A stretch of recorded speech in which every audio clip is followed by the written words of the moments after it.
and accursed. O my God, O my Lord, expand me my breast, ease my task for me. Remove the impediment from my speech, so they may understand what I say.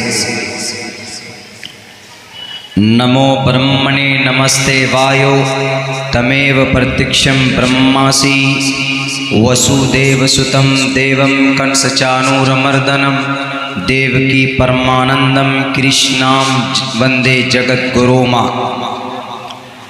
धर्म क्षेत्रे कुरुक्षेत्रे संवेतायुत्सवः मामका पांडवाशैकिं कुरुवत् संजयः एवं मुक्तवार्जुन संख्यो रथोपस्थोपवाविशत् विसृज्य शरं चापं शोकसंविघ्नमानसा कुतस्त्वा कश्मलिदं विष्मो समुपस्थितम् अनार्यजुष्टं कीर्तिकर्मजुन अनार्यजुष्टं स्वर्गीयं कीर्तिकर्मजुन किलेबियं मास्मगमः पार्थनैतद्वयुपद्यते शुद्रम हृदय दौर्बल्यम मात्रमान पित्रमान चार्यमान पुरुषो वैदः दृष्टिपूतां वस्त्रपूतां वदेद्वाचं सत्यपूतां वदेद्वातं जलं पुभेत्।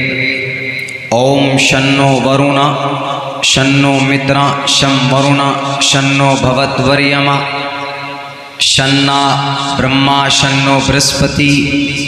नमो ब्रह्मणे नमस्ते वायो तमेव प्रत्यक्षं ब्रह्मासि नमो ब्रह्मणे नमस्ते वायो। ओम शांति ओम शांति ओम शांति। सदर जलसा मुअज़्ज़ज़ हज़राते उलमाए किराम,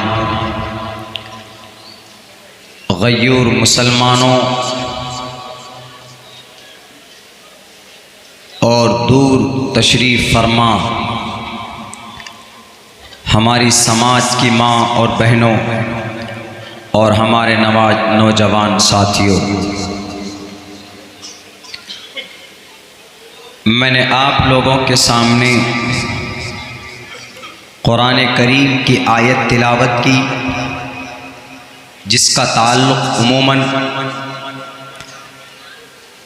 आखिरी नबी मुहम्मदुर रसूलुल्लाह सल्लल्लाहु अलैहि वसल्लम की ज़ात अक़दस से।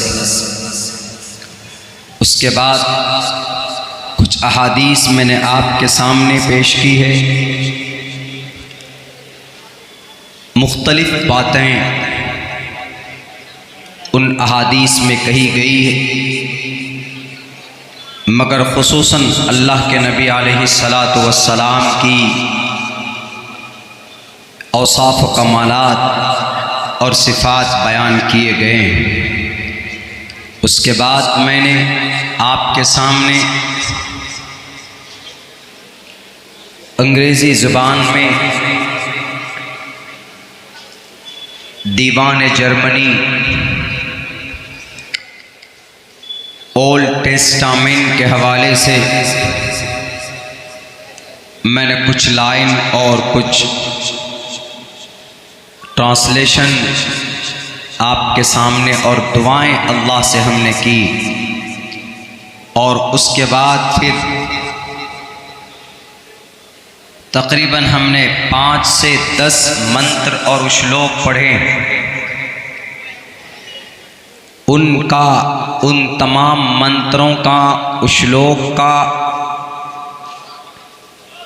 संस्कृत ज़ुबान में है, लेकिन 2 किताब से मैंने पढ़े। एक सत्यार्थ प्रकाश पंडित दयानंद सरस्वती जी की है, उनके किताब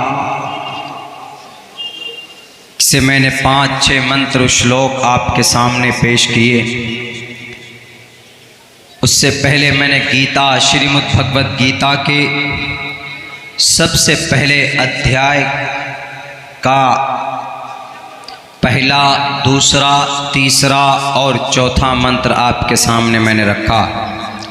उनका ताल्लुक़ भी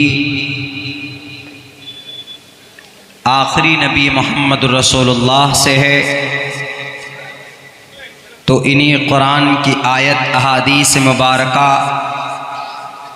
और हमारे बिरादरान वतन, हमारे हिंदू भाइयों की किताबों के मंत्र आपके सामने मैंने पढ़े। इंशाअल्लाह इन्हीं के ऊपर बातचीत होगी। उसके बाद फिर मैंने एक छोटा सा जुमला पढ़ा, मातृमान पितृमान चार्यवान पुरुषो वेदा परशस्ता धार्मिकी विदिशी यस्सा मास्मगमः।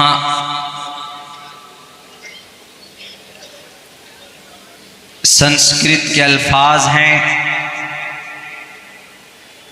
लेकिन मैं बताऊंगा कि हमारे आज के जो जनरेशन, जो हमारी नई नस्ल नौजवान हैं, इनकी इस्लाह कैसे की जाती है। हज़रत अब्दुल्ला इब्न अब्बास की हदीस को हमने संस्कृत ज़ुबान में पेश करने की कोशिश की। इंशाअल्लाह अगर आप लोगों का साथ होगा तो मैं तफसील से समझाने की कोशिश करूँगा, वरना अगर अल्लाह का फजल होगा तो और मज़ीद डिटेल्स आपके सामने आएंगे और मैं बताता चलूँगा, वरना मेरी क्या हिम्मत। मैं तो एक तालिब इल्म हूँ, मेरे सामने मुझसे पहले बहुत अच्छी तफसील के साथ बिलिस्तिआब बातें हज़रत मुफ्ती साहब की आ चुकी। हमारे उस्ताद हैं, हम अपने मुशफ़िक़ और मुरब्बी समझते हैं, आपके इलाक़े के रहबर हैं, आपके इलाक़े के वारिसीन अंबिया के टॉप लिस्टों में हज़रत का नाम आता है। बिहार बंगाल की धरती में सबसे पहले मेरी हाज़िरी हज़रत मुफ्ती साहब के मदरसे में ही हुई थी, सबसे मेरा पहला प्रोग्राम। असल तो ये लोग हैं, मसाइल की बड़ी बड़ी बातें आप लोगों के सामने आप लोगों को समझाने की कोशिश करते हैं। इन अकाबिर की दुआओं के सदक़े में मैं अपनी ज़ुबान की इस्लाह की गर्ज़ से मैं कुछ बोल पाता हूँ।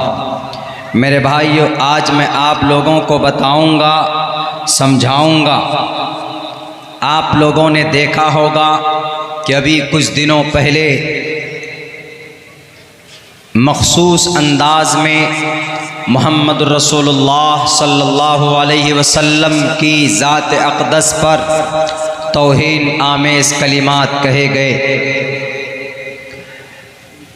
गलत टिप्पणी और गलत बातें कही गई। मैं कुरान की रोशनी में, अहादीस की रोशनी में, दुनिया के शास्त्रों की रोशनी में उनकी गलत फहमी को और उनकी बातों का मैं जवाब देने की कोशिश करूँगा। हम मुसलमान हैं, हम मुकल्लफ़ हैं अल्लाह के हुक्म के, अल्लाह के फरमान के मुताबिक हमारी ज़िंदगी गुज़रनी चाहिए और हमारा रोल मॉडल, हमारा गाइडर और हमारा रहनुमा आखिरी नबी मोहम्मद रसूलुल्लाह सल्लल्लाहु अलैहि वसल्लम। मगर कुछ बातिल ताकतों ने मिलकर